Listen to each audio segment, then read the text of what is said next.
जी वाहिगुरू जी खालसा वाहिगुरू जी की फतेह।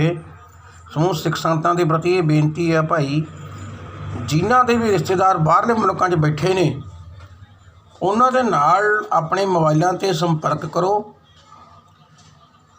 ਇਸ ਗੌਰਮੈਂਟ ਨੇ ਜੋ ਚਾਲ ਘਟੀਆ ਚੱਲੀ ਹੈ, ਇੱਕ ਸਿੱਖਾਂ ਦੀ ਜੋ ਉੱਪਰ ਜ਼ੁਲਮ ਕਰ ਰਹੀ ਹੈ, ਜ਼ੁਲਮ ਕਰਕੇ ਹੁਣ ਇਹਨਾਂ ਨੇ ਹੋਰ ਵੀ ਇਹਨਾਂ ਨੇ ਉਹਨੂੰ ਡਰਾਉਣ ਦੀ ਕੋਸ਼ਿਸ਼ ਕੀਤੀ ਹੈ ਕਿ ਅਸੀਂ ਤੁਹਾਡੇ ਉੱਤੇ ਮਿਲਟਰੀ ਲਾ ਰਹੇ ਹਾਂ। ਮਿਲਟਰੀ ਦੀਆਂ ਬਹੁਤ ਗੱਡੀਆਂ ਦਿੱਲੀ ਵੱਲੋਂ ਗਈਆਂ ਨੇ।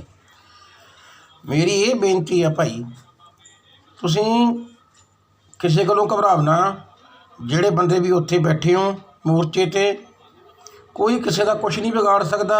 ਜੇ ਇਹਨਾਂ ਨੇ ਤੁਹਾਡੇ ਨੈਟਵਰਕ ਬੰਦ ਕਰ ਦਿੱਤੇ ਨੇ ਤਾਂ ਤੁਸੀਂ ਹੋਰ ਤੋਂ ਹੋਰ ਤਰੀਕਿਆਂ ਨਾਲ ਆਪਣੇ ਜਿਹੜੇ ਨੈਟਵਰਕ ਨੇ ਦੂਰ ਦਰਾਡੇ ਜਾ ਕੇ ਚਾਲੂ ਕਰਕੇ ਉਸ ਰੇਂਜ ਤੋਂ ਬਾਹਰ ਜਾ ਕੇ ਆਪਣੇ ਜਿਹੜੇ ਬਾਹਰ ਬੈਠੇ ਸਿੱਖ ਨੇ ਉਹਨਾਂ ਦੇ ਨਾਲ ਰਾਬਤਾ ਕਾਇਮ ਕਰੋ।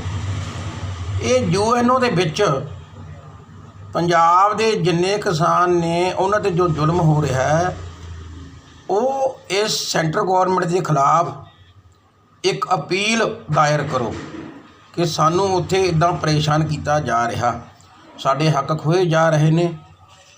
ਔਰ ਸਾਰਾ ਹਿੰਦੁਸਤਾਨ ਦੇ ਜਿੰਨੇ ਕਿਸਾਨ ਨੇ ਉਹ ਇੱਕ ਪਾਸੇ ਨੇ, ਸਾਰੀਆਂ ਸਟੇਟਾਂ ਇੱਕ ਪਾਸੇ ਨੇ, ਇੱਕ ਪਾਸੇ ਮੋਦੀ ਇਕੱਲਾ। ਇਹ ਵਿੱਚੋਂ ਗੱਲ ਕੀ ਆ ਕਿ ਇਹ ਹੈਗਾ ਇਨਸਾਨ ਮਜਬੂਰ। ਇਹ ਅਬਾਨੀਆਂ ਅਡਾਨੀਆਂ ਦੇ ਕੋਲੋਂ ਬਹੁਤ ਪੈਸਾ ਲੈ ਚੁੱਕਿਆ, ਹੁਣ ਇਹ ਪਿੱਛੇ ਨਹੀਂ ਮੁੜ ਸਕਦਾ। ਇਸ ਕਰਕੇ ਹੁਣ ਇਹ ਕੰਮ ਨਾ ਚਲਾਇਓ, ਕੋਈ ਬੰਦਾ ਵੀ ਕੰਮ ਨਾ ਚਲਾਇਓ। ਹੁਣ ਇਹ ਬੰਦਾ ਪਿੱਛੇ ਨਹੀਂ ਮੁੜ ਸਕਦਾ। ਹੁਣ ਇਹ ਬਿਲਕੁਲ ਉਹਨਾਂ ਦੇ ਥੱਲੇ ਲੱਗ ਗਿਆ। ਹੁਣ ਮੈਂ ਇਹ ਗੱਲ ਕਹਿਣਾ, ਹੁਣ मैं थोड़ा जा हिंदी ਦੇ ਵਿੱਚ ਗੱਲ करूँगा। बात ये है, ये जो हमारा कानून है ये हमें मंजूर है। हमारी जितने भी सुप्रीम कोर्ट के ऑर्डर हैं उनको हम सत्कार करते हैं, मानते हैं। लेकिन इन लोगों ने सुप्रीम कोर्ट को एक सराह बना रखा है। जब आओ चले जाओ। और इन्होंने आधी आधी रात को सुप्रीम कोर्ट को खुलवा करके उसके बीच में बाबा राम रहीम को बेल दवाई, पैरोल दवाई एक दिन की। सॉरी, मुझसे गलत बोला गया। दूसरा, इन्होंने जो रिपब्लिक भारत का वहाँ पर खबर देता है, मैं उसका नाम भूल गया, जिसको महाराष्ट्र सरकार ने गिरफ्तार किया था, उसको आधी रात को अदालत खुलवा करके उसको इन्होंने वहाँ से निकलवाया। मेरी सबके साथ, समूह हिंदुस्तानियों के साथ ये बेनती है कि आप सब हमारे भाई हो। पूरे का पूरा हिंदुस्तान, जितनी भी स्टेटें हैं, हम सब भाई हैं। कोई अलग नहीं, कोई अलग डिमांड नहीं, कुछ नहीं। जो भी है वो सब यहीं पर है, वो आप सबके सामने है। क्योंकि सिख समुदायों के जो लोग हैं उनमें सेवा करनी जो है बड़ा बड़ा पुण्य माना जाता है। इसलिए हम लोग सब जितने भी, कोई कहता है बैठ कर के आतंकवादी है, कोई कहता है पैसा कहाँ से आया। भाइयों, ये पैसा हमारे सिख समुदाय के लोग जो हैं बाहरले मुल्कों से वो भेजते हैं। और हमारा जो है सिख की संप्रदाय कितनी हैं, सिख कितने जो हैं वो बिजनेसमैन हैं, खालसा एड है, ये सब मदद हो रही है। इसलिए किसी से सिख जो है किसी के आगे झुकेगा नहीं, हाथ नहीं फैलाएगा, ठीक है। अपनी मेहनत करेगा, मजदूरी करेगा। वो टाइम भी था जब सिखों ने पत्ते खा करके पेड़ों के उनकी छाल उतार उतार करके गर्म पानी में गर्म करके उसको पीट पीट करके भोजन की तरह बना करके जूस किया था। ऐसे समय भी आए थे। सिखों ने अपने बंद भी कटवाए, सिखों ने अपनी खोपड़ियाँ भी उतरवाइयाँ, उन्होंने अपनी बहुत कुर्बानी दी। आज भगत सिंह, शहीद उधम सिंह, करतार सिंह सराभा, लाला लाजपत राय, राजगुरु, सुखदेव, चंद्रशेखर आज़ाद जैसे महान नेता जो अपने पंजाब के थे, जिन्होंने अपनी जानें कुर्बान कर दी थी, आज उनकी कुर्बान की हुई जानों जिन्हें हमें आज़ादी दिलाई। और मास्टर तारा सिंह जो थे, जिन्होंने उस समय पंडित जवाहरलाल नेहरू से ये कहा था कि हम आप भाई हैं, हम अलग नहीं होंगे, इसलिए इसमें कोई भी सरदार, कोई भी सिख समुदाय का आदमी हिंदुस्तान से अलग नहीं होना चाहता, इसी में रहना चाहता है, इसी के कानून की इज्जत करता है। लेकिन इन लीडरों ने कानून की धज्जियां उड़ा दी हैं। अब देखो, अब ये अंबानी अडानियों के पास इतना पैसा है, अंबानी ने अपनी जो वाइफ है उसके लिए, घरवाली के लिए 250 करोड़ रुपया उसके जन्मदिन के ऊपर खर्च कर दिया। मैं कहता हूँ अंबानी जी, क्या तुम्हारी जो वाइफ है वो शुक्र ग्रह से आई थी कि मंगल ग्रह से आई थी? वो इस दुनिया की है, वो मांस की बनी है या हीरे जवाहरातों की बनी हुई है जो तुम इतना खर्च करते हो? यही खर्च दुनिया को, पब्लिक को सताने के लिए जो इन लीडरों को दे करके मोल खरीद रहे हो, वही अगर आप पंजाब के बीच में आकर के पंजाब के किसानों से मेल मिलाप करते तो आपका ये काम हो भी जाता, आप कुछ प्राप्त कर जाते। अब नहीं होगा, जितना मर्जी जोर लगा लो, होंगे अमीर तुम अपने घर में, अंबानी अडानी, हम तुम्हारे को कुछ नहीं समझते। तुमके सारी सृष्टि जो है ये एक मांस की बनी है, तुम लोग भी मांस के बने हुए हो। बाकी जितने ये लीडर लोग हैं, मैं इनसे ये कहना चाहता हूँ, जब ये इनके जो बेटे गरीबों की लड़कियों के साथ बलात्कार करते हैं, कुकर्म करते हैं, उनको मार करके जला दिया जाता है, अब हमारा कानून कहाँ जाता है? क्या आज बाबे ने, राम रहीम ने कितने हिंदुस्तानियों के को नपुंसक बनाया, 15,000 तक अपनी फौज रखी, अपने दरबार में अपने ही करेंसी चलाई, आपकी करेंसी वहाँ नहीं चलती थी। अब उसने कितनी लड़कियों के साथ बलात्कार किए, कितना कुछ किया। फिर उसके जो प्रशंसक थे उन्होंने हमारी रेलगाड़ियाँ तक फूंक दी, तो हमारी गवर्नमेंट ने उसको जेल में बंद तो करवा दिया, बाद में उसको पैरोल भी दे दी। जिसको जज जगदीश जी ने ये बात कही थी कि इसकी जब तक मर न जाए, डेड बॉडी ना हो जाए, इसकी बाहर निकलेगी, इसको जिंदा जी जेल के अंदर रहना पड़ेगा। खाली उसने तो फिर भी बहुत कम सज़ा सुनाई थी, लेकिन ऐसे इंसान को जो आपने पैरोल दी है, ये बहुत ही घटिया काम किया है मोदी जी। आपने जो कस्में खाई थी वो सब आप भूल गए। परमात्मा सब एक है। जिन लोगों ने गुरु ग्रंथ साहब की बेअदबी की, आज उन लोगों से मैं ये कहना चाहता हूँ, भाइयों, जिस राम की आप पूजा करते हो, जिस कृष्ण की आप पूजा करते हो, किसी भी सिख गुरु ने उनके साथ किसी भी भाषा के साथ कोई भी किसी किस्म का बुरा सलूक नहीं किया। हमारे गुरुओं ने 14 भाषाओं के बीच में गुरु ग्रंथ साहब में वाणी को दर्ज किया। सभी भक्तों को श्री राम से लेकर के सब हमारा ही इतिहास है, उसमें सब कुछ दर्ज है। लेकिन जिसने गुरु ग्रंथ साहब के पत्रे फाड़ करके ज़मीनों पर फेंके, नदियों नालियों में फेंके, जिन्होंने पैरों के नीचे दाबे, जिन्होंने उनको जलाया, उन्होंने राम को भी जला दिया, उन्हें सब को जला दिया, सब कुछ उन्होंने नष्ट भ्रष्ट कर दिया।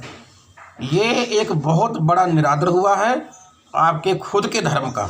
अगंदा के लिए ऐसा कर्म करने से पहले ये सोचना कि आप राम का निरादर कर रहे हो, कृष्ण का निरादर कर रहे हो, सब भक्तों का निरादर कर रहे हो, गुरु साहिबान का निरादर कर रहे हो, आपको कभी भी अकाल पुरख माफ़ नहीं करेगा।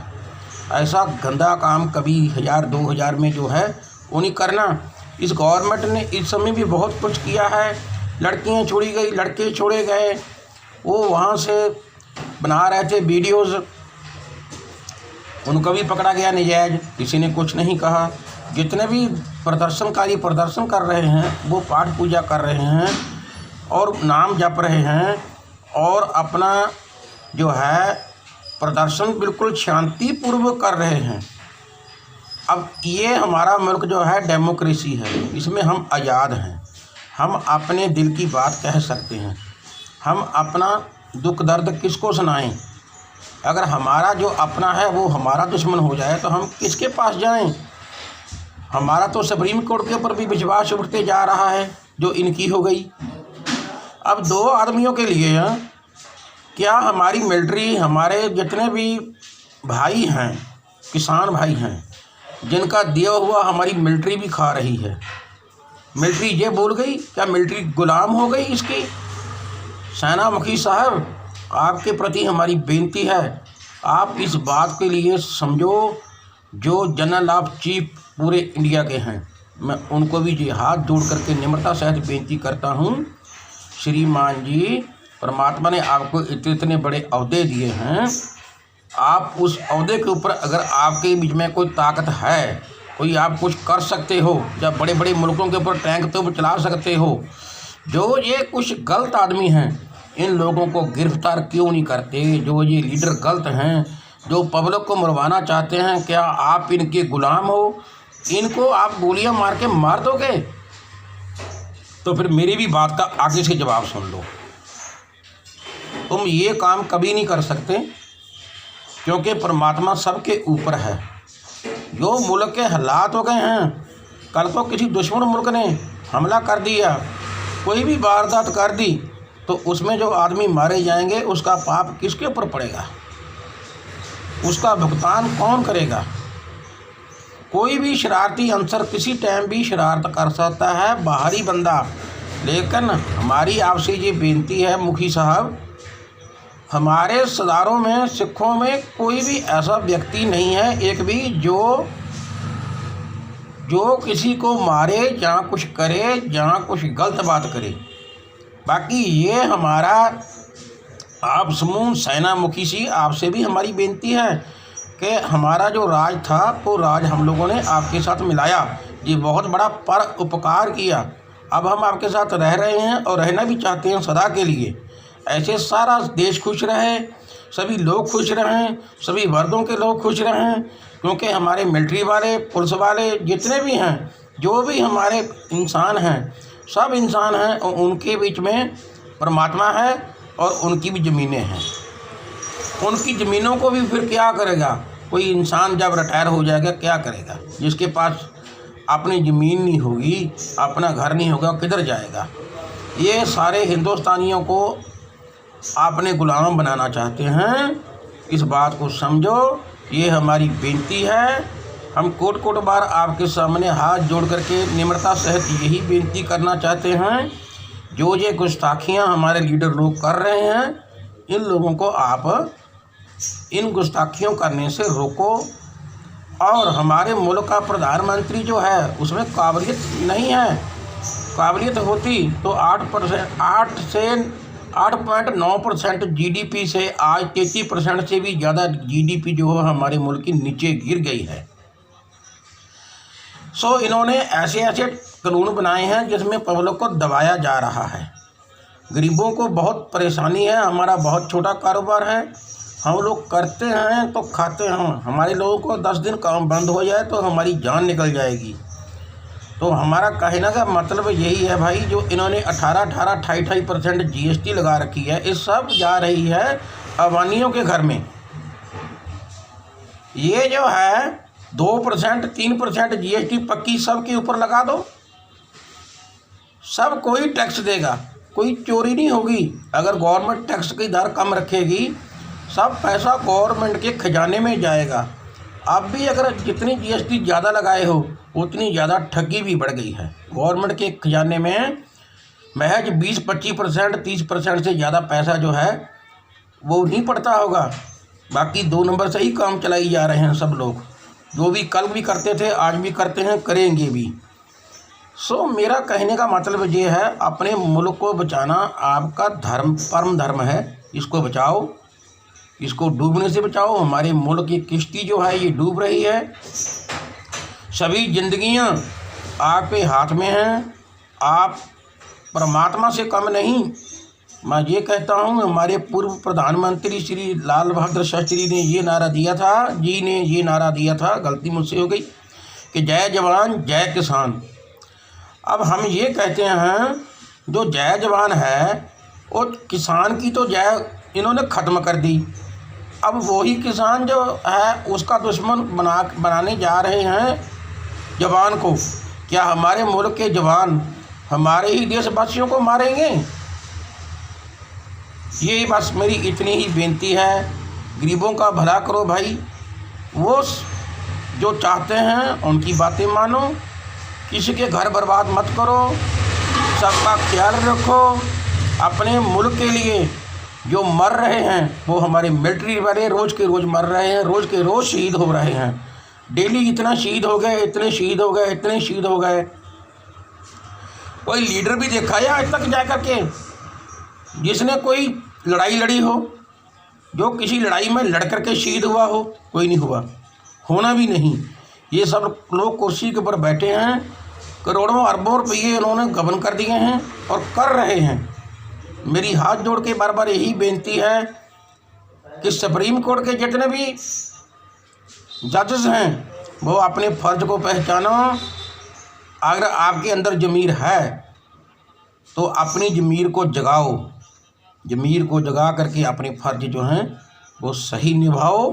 कल को कोई भी गलत कानून लागू नहीं कर देना जिसके साथ मुल्क में आपत्ति आए। आप सबको बड़े बड़े जितने भी बड़े हो, बनाने वाला बड़ा कौन है? परमात्मा, एक परमात्मा। परमात्मा सबका है, एक है, नाम अलग अलग हैं। कोई कैसे पुकारता है, कोई कैसे पुकारता है। सो मेरी यही बार बार यही हाथ जोड़ जोड़ करके सबके साथ विनतियाँ हैं कि आप सब लोग उस परमात्मा से डरो, उसकी रजा में रहो और उसके कहे अनुसार चलो। किसी धर्म ने, किसी भी गुरु ने, किसी भी पीर ने, किसी रहबर ने कभी भी किसी ग्रंथ में आज तक ये नहीं लिखा कि गरीबों के ऊपर जुल्म करो, बहू बेटियों की इज्जत लूटो, चोरियां डाके करो, अपने मुल्क के अंदर के आदमियों से चोरियां करवा करके पैसे दे उन्होंने लूट कर जो बाहर चले गए 5 आदमी, नीरव मोदी से लेकर किंगफिशर वाले से लेकर के। इन आदमियों को अगर हमारी सुप्रीम कोर्ट के बीच में दम है तो उनको बाहर के मुल्कों से इधर बुलाओ। सारा पैसा जो है उस सारा जो है बटोरने वाला बटोरो। ये बाबे जितने भी ये बने बैठे हैं, इनके जितने भी डेरे हैं, जो जेल में बंद हैं, इनके डेरे सब लॉक कर दो। लॉक करके सरकारी संपत्ति बनाओ। सरकारी संपत्ति बना करके हमारे मुल्क के बीच में जो पब्लिक का ही पैसा है इनको दिया हुआ, उसके ऊपर लेकर आओ। दूसरी बात ये, जो इंसान पैसे के लालच के बीच में आकर के पूरे देश को परेशान कर रहा है, उनको सब सिखाना हमारी मिलिट्री का काम है, हमारी सुप्रीम कोर्ट का काम है। जो भी इंसान गलत है उस गलत को आप समझो। मेरी यहाँ हाथ जोड़ जोड़ करके आपके साथ करोड़ों करोड़ों बार यही बेनतियाँ हैं। जितने भी भाई आप सब हो, अपने अपने फ़र्ज़ों को पहचानो, इन बेनतियों को मंजूर करना। किसी किस्म की कोई गुस्ताखी हो तो उसको माफ़ करना। हमारे सब के ऊपर भगवान है, हमको उसको याद करना चाहिए। और मैं फिर कहता हूँ, जय हिंद, जय भारत, जय जवान, जय किसान। वाहिगुरु जी का खालसा, वाहिगुरु जी की फतेह।